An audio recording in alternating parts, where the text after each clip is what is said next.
applause for Hadley. What an extraordinary, what an extraordinary young woman.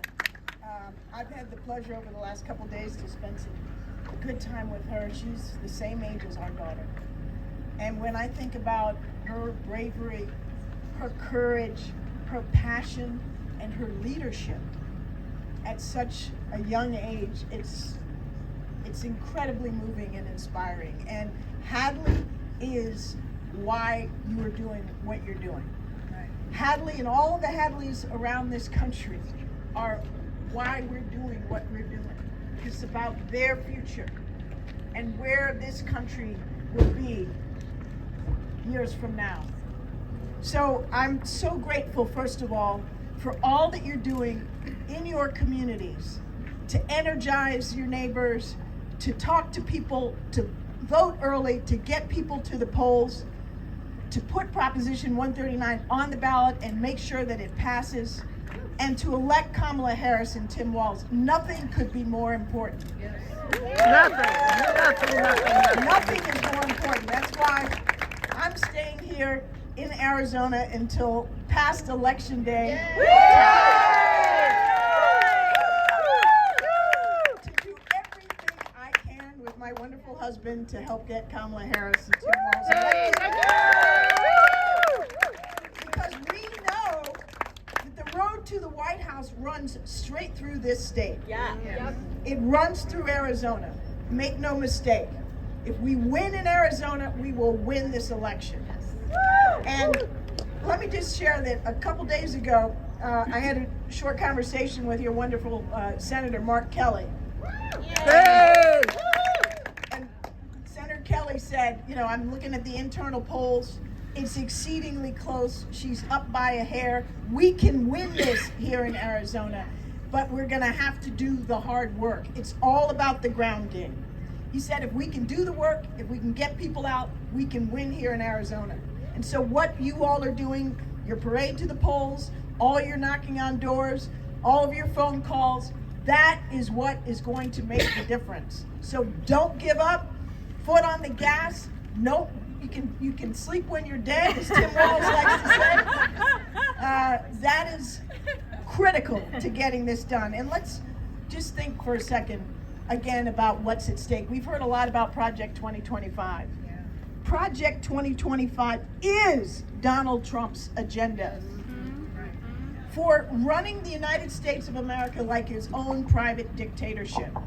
And when it comes to reproductive freedom, not only will he ban abortion nationwide through executive action, as Secretary Sebelius said, he doesn't need Congress, which is terrifying. And it's important to remind yourselves that, you know, you're going to come across people as you knock on doors who say, well, I'm going to vote for Proposition 139, but I'm still voting for Donald Trump. And you got to ask those people if they understand what they're saying and doing. Because if we get a national abortion ban, it doesn't matter whether you pass Proposition 139. It's going to override it nationwide.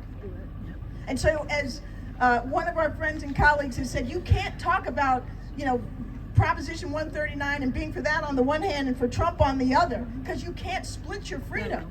Your freedom is not divisible. If we don't protect ourselves at the national level, we are all in trouble at the state level. So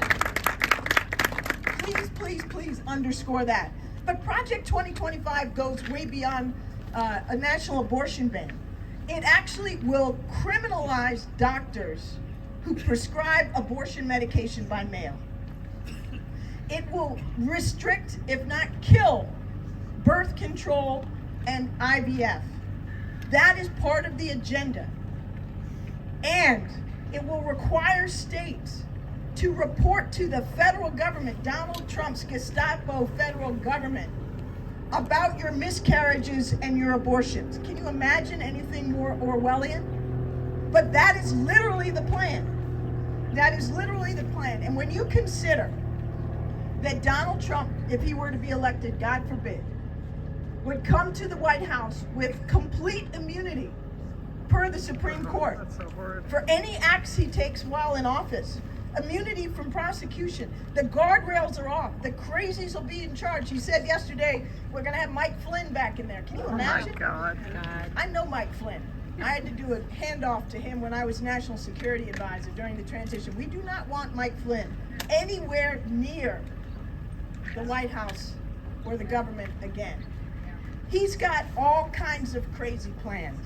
And yesterday, Donald Trump said the truth out loud, which is that he views the greatest threat to the United States of America not coming from China, not coming from Russia, It's us. but from within, the enemy from within, as he called us.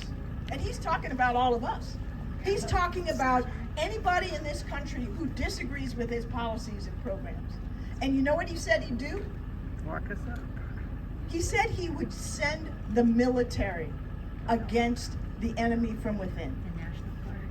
If that doesn't scare the bejesus out of everybody and motivate us to get every single vote out that we possibly can, I don't know it will, because we know that he means what he says, because he tried this and he didn't get as far as he wanted to the first time, in part because he had still some people around him who actually thought that the Constitution mattered.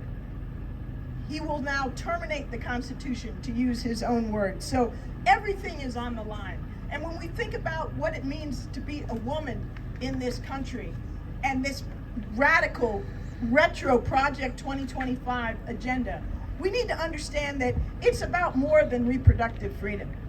Freedom. Their agenda is to relegate women to essentially cows, so that all we do is birth babies on demand for the men, and don't get to decide whether, when, how we want to have children, with whom we want to have children, and go back literally to the 19th century. This is about an agenda of taking us back to a time that preceded all of our lifetimes, when women were truly second-class citizens, along with everybody else that Donald Trump doesn't view as fitting into his great America again, which includes me on multiple counts, but never mind.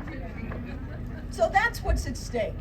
But on the other hand, we have the opportunity to elect Kamala Harris and Tim Walz, and I had the great privilege of working closely with Vice President Harris when I was Biden and Harris's domestic policy advisor until last year in the White House. And we were able to work together on a range of issues, including reproductive freedom and maternal health and health care in general, issues that the Vice President has been a leader on for many, many years. And when we saw the Dobbs decision coming down the pike, she stepped in and said, I am going to lead the administration's effort to protect as many women as we can through executive action. And she led the charge for 3 executive orders that President Biden signed. She coordinated the whole federal government at the cabinet level, what we call the interagency, to make sure that the Attorney General and the Secretary of Health and Human Services and all of the cabinet secretaries who were relevant were rowing in the same direction to do what we could in the wake of the horrible Dobbs decision to protect American women. And so she is a leader who gets it. She is a leader who is intelligent, who is compassionate, who is principled, and who is in this fight for all of us.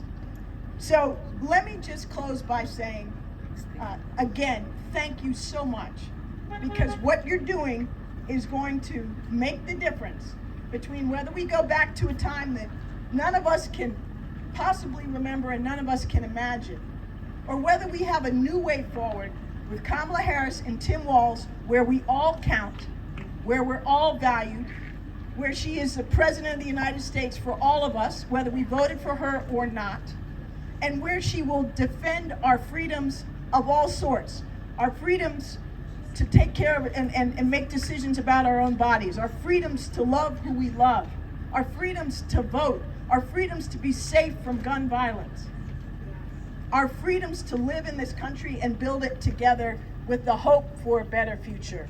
And so thank you, thank you, thank you.